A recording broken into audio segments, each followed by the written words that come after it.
If someone's talking, I can't hear anything.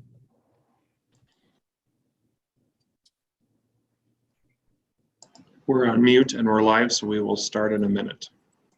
Thank you.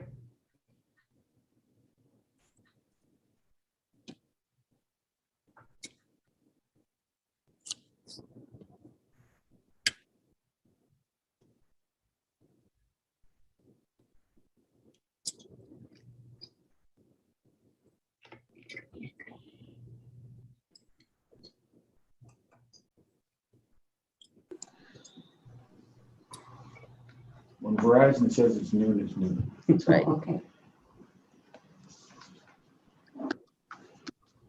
Usually use, so.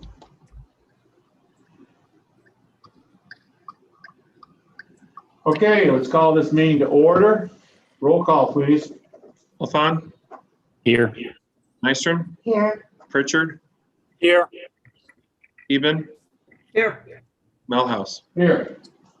Okay, the only reason we're here is to get the issuance of the $23 million general obligation bonds. And I believe we have someone from Piper Jaffray here, and go for it. Yep. So good afternoon, board.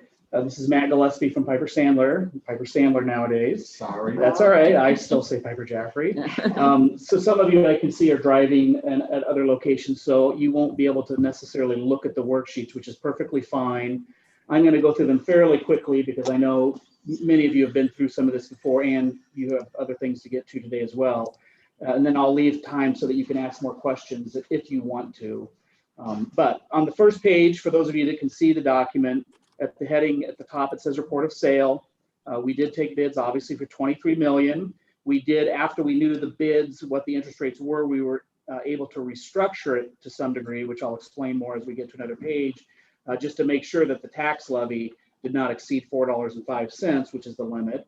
The rating for the school district, about a month ago, your administration went through a rating conference call with Standard & Poor's. That was successful. Your staff did a good job there, and they assigned an A+ rating. A+ is about the highest rating that most schools in Iowa would expect to receive. There is the next notch up, which would be AA-, and there are just a handful of schools that can get to that level. And it's primarily, but not necessarily only, metro schools that have very significant growth rates, et cetera, and wealth levels because of the metro area jobs, et cetera. So the A+ is very good. What you see also, though, is that it says S&P insured AA rating. So the winning bidder, actually both the bidders would have, and the winning bidder did, choose to use bond insurance. So that takes the rating to what the insurance company's rating is, which is 2 notches above yours, and that's the AA. So unless the bond insurance company loses a rating or it has a decline, which does occasionally happen, the bonds then will hold the rating of that insurance company at either AA, where it is now, or if they were to be reduced to AA-, your bonds would still have that rating. If the insurance company's rating were to drop below the school district's, then you would just continue to use the school district's rating at that A+. On this page, you see there were two bidders. That's not unusual. I would like to have seen more. Obviously, we'd like to see 3 to 5 kind of generally, but this is a very large bond issue for Iowa. So that does have some impacts. Many of the bidders that we typically see can't bid on something that's that large. So these bidders were bidding Robert W. Baird and UBS Financial. The low bid from Robert Baird, and we determined that it's a low bid by looking at the true interest rate, which is the number, for those of you on the screen that can see the blue number, 2.001. It's not exactly an average interest rate because it is a weighted average. So weighting the longer term maturities more heavily because you're going to pay that interest for a longer period of time. But it also factors in the fee that each one of those bidders is going to charge. That's called the underwriter's discount, but to you, it's just a fee. So it's not only the interest, but also the fee that's factored into that 2.001. And then you see the second place bidder at 2.02. So very, very close bids, which is exactly what we want to see. In the skinny box there that you see, the rectangle, after we made adjustments to the structure where the principal was all positioned, that true interest rate actually dropped to 1.97. So that's the actual final number. If somebody asks you what rate did you get, the answer would be 1.97. If you go to the next page, this is where you see the structure of the bonds. So I know there's a lot of information on this page. The school board did earlier this spring, as part of your budget, pass what's called a pre-levy resolution in order to force the tax levy into your fiscal year 22 budget, because the bonds couldn't be sold until this time of year. So that was $906,000 that you approved previously as part of your budget. So today we had to make sure that the fiscal year 22 payment did not exceed $906,000. So once we had these new interest rates, I was able to push actually more principal into fiscal year 22 to consume as much as we could. The bonds are issued in $5,000 increments, so we can never get right to the exact number. But we also then position more principal into many of those early maturities, because even though the interest rate in the early maturities is higher than what we expected, actually I shouldn't say what we expected, what we used in our estimate, the interest rate on the longer maturities, which is actually more important, that was lower than we expected. So that allowed the overall interest costs to be reduced very significantly. So in the far right column of the worksheet, the yellow column, for those of you who can see a color copy, you see that using today's property value, and that's important to remember, this is only looking at it from today's point of view. It looks like your tax levy will be right at about $4.05 through fiscal year 32 when your other older bonds are repaid. And then after that, it would drop to around $3.45. So that $3.45-ish area that you see, we originally thought that was going to be around $3.85 to $3.90. So the overall lower rates allowed that tax rate to be lower. And of course, your property value will probably increase. It will increase over long periods of time. So by the time you get out 2 or 3 years from now, you won't even be seeing the $4.05 levy. It will have dropped down to some lower number. Although in the future at budget time, the school board could choose to surplus levy, which would be keeping the tax levy at $4.05, and all the extra money that you can generate, you use to apply and pay off the debt early. That's a very good idea to do if you can tolerate that levy. Other school districts, there's about 40 districts that are doing it, saving millions and millions of dollars in interest. So it's something the board should definitely consider, but not something you have to think about or do anything about today. Looking at, first of all, the red dash line that goes across the middle of the page, that's the call date of these bonds. So beginning in 2028, you could begin to pay these off early. You could also refinance them if that's feasible to do, or you could restructure them if that's necessary. And then at the very bottom of that page, this is where you see what's probably most important to you guys. Excuse me. So this bond is producing, the bid is producing a $784,000 premium, which is paid to you up front. And the reason that's coming to you is because you are paying these 5% interest rates in the first several years. This is very common. It's been this way for literally almost a decade. We've seen this type of structure because interest rates are just so low. I'll try to explain that on another page, but I'm not going to spend a lot of time because most of you probably don't care much about it. But just know that the bond itself is generating this very large premium. So the net amount that you can spend on projects just from the bond alone is $23,326,000. So even after you've paid the underwriter, after you've paid your lawyer, after you've paid Piper and Standard & Poor's and all of those other costs, you're actually still generating $326,000 more than the principal amount you're issuing. Now, you can see on this schedule The estimated cost of your project, obviously the board is aware that that has risen some over time. The current estimate is about $25,700,000. So even the bond won't cover all of it, but you do have cash and sales tax and PEPAL that will easily fund the shortfall, which is expected to be about $2.3 million. We expected originally that the 23,326,000 number.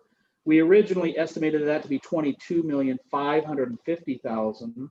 So there's about $800,000 more, which is coming basically from the premium.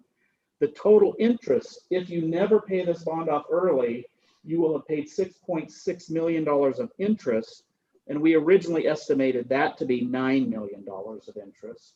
So these rates are producing a significantly lower tax burden and interest costs to your property owners, which is very positive as well.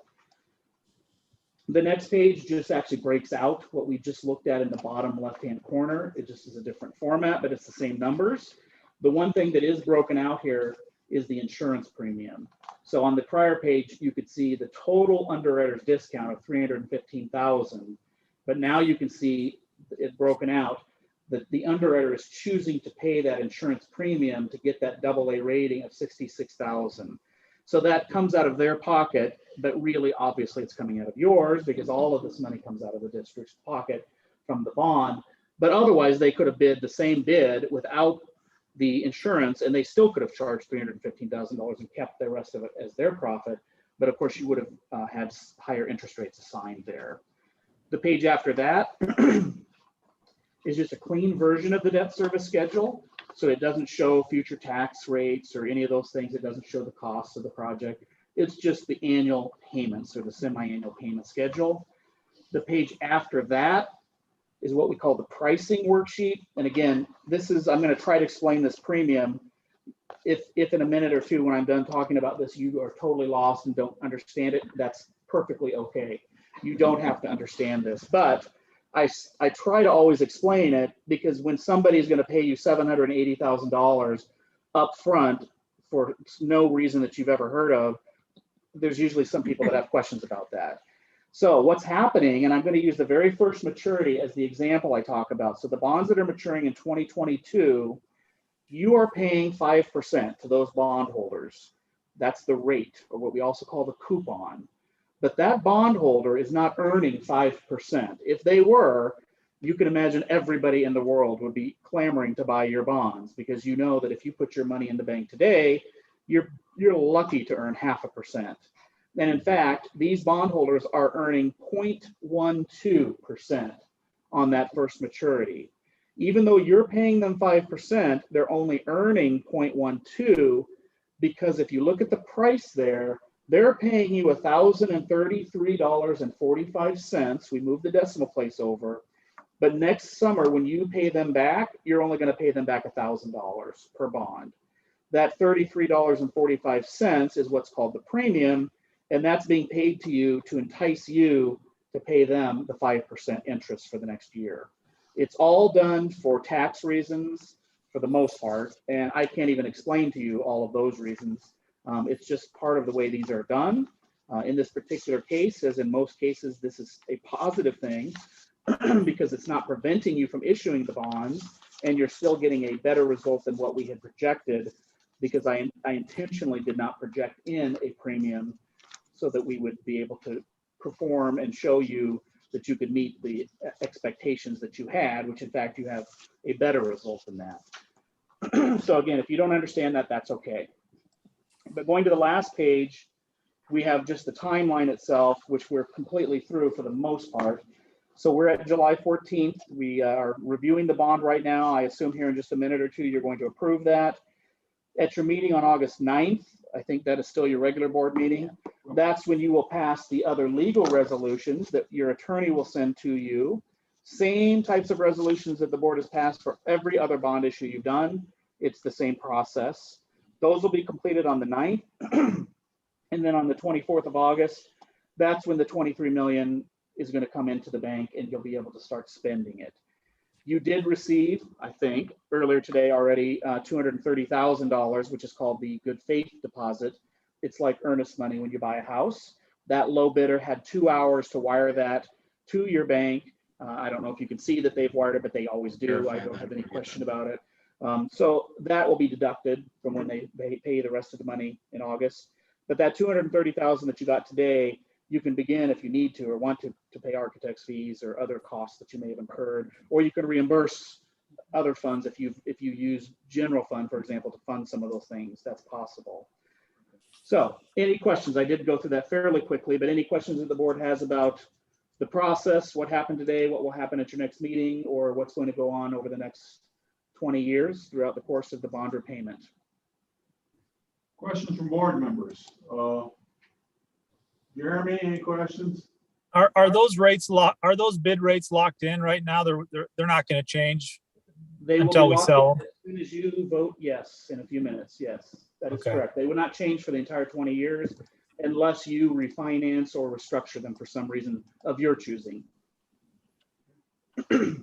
Matt, any questions? Nope, I'm good. Okay, Pat, any questions? I'm fine, thank you. Okay, Pam?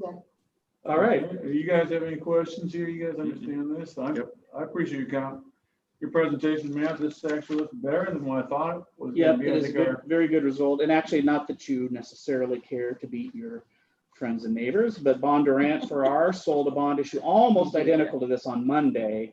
And just as a few examples, I didn't write everything down. They have the same rating that you do, A+, you have A+. Their underwriter, which did not bid today, probably because they bought the Bondurant for our bonds, they did not choose to use insurance. So that you would assume their rates would be a little bit higher, and they were. So in that first year, just as examples, where your yield was 0.12, theirs was 0.22. And then going out to the 20th year, yours is 2% and theirs was 2.15%. So that is really the difference of that insurance that you can see happening there. So it's worthwhile when those don't seem like really huge differences, and they're not. But when you're applying it to $20 million, those are big differences. What did they get for average percentage? There, I did not write it down, but it was, I want to say it was 2.05-ish. I don't remember the We got a exact little number. It's 10 or slightly, so. yeah, slightly better than theirs, which we would expect because the insurance wasn't used. Okay, any further discussion? Otherwise, I will entertain a motion here. Yep, and I will actually do that for you, but at first, is there any other discussion? Sounds like there is none. So I'm going to paraphrase the resolution, which is acceptable for me to do. We just need one board member to so move what I say. Another board member needs to second that. And then Mitch, you will have to have a roll call vote. So the resolution before you is this: directing the sale of $23 million of general obligation school bonds series 2021 to Robert W. Baird and Company of Red Bank, New Jersey. Do I hear a motion to So approve? moved. Okay, Pat, thank you very much. Is there a second? Second. Okay, it's been moved by Mrs. Stevens, seconded by Dr. Nystrom to approve the motion for bond sales to Robert W. Baird as previously recorded by Mr. Gillespie. Roll call vote, please. Elton, Yes. Nystrom, Yes. Pritchard, Yes. Stephen, Yes, Melhouse. Yes. That is all you needed to do today from a legal standpoint. I don't think you have any other agenda items. You can adjourn the meeting if you'd like. Anyone have anything else they want to discuss today? Okay, I'll entertain a motion for adjournment. So moved. Is there a second? Second. Okay, it's been moved and seconded to adjourn this meeting. Thank you, everyone, for joining us remotely and for coming in today. Matt, thank you for all your good work. And all in favor, say aye. Aye.